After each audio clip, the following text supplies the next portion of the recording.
ସେମାନଙ୍କର ନାନାବିଧ କାମନା ଥିବାରୁ ଅସଂଖ୍ୟ କର୍ମଫଳ ଭେଦରେ ସେମାନଙ୍କର ବୁଦ୍ଧି ଅନନ୍ତ ଓ ବହୁବିଧ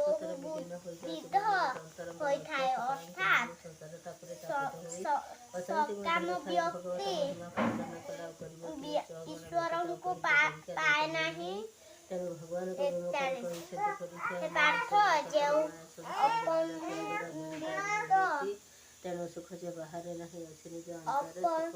ଅପଣ୍ଡିତ ବ୍ୟକ୍ତିମାନେ କର୍ମ ଫଳରେ ପ୍ରଶଂସାବାଚକ ବେଦବଚନରେ ଆସକ୍ତ ହୋଇ ଏହାଠାରୁ ଭିନ୍ନ ଆଉ କିଛି ଜ୍ଞାତବ୍ୟ ବିଷୟ ନାହିଁ ବୋଲି କହନ୍ତି ସେହି।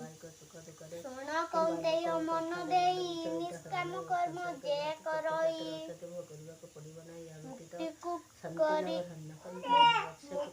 କରି ଦୃଢ଼ ବ୍ରତରେ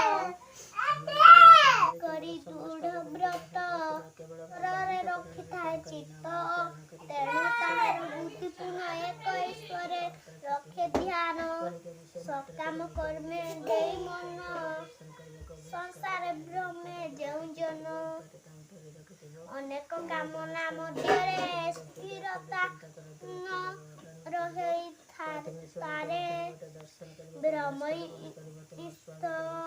ଇତସ୍ତତଃ ହୋଇ ଈଶ୍ୱର ପ୍ରାପ୍ତି ତାର ନାହିଁ।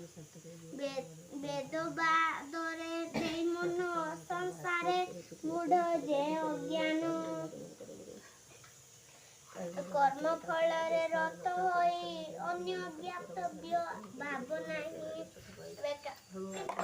ଆଇ ପଢି କାଠି ଦେଇଦେଲି।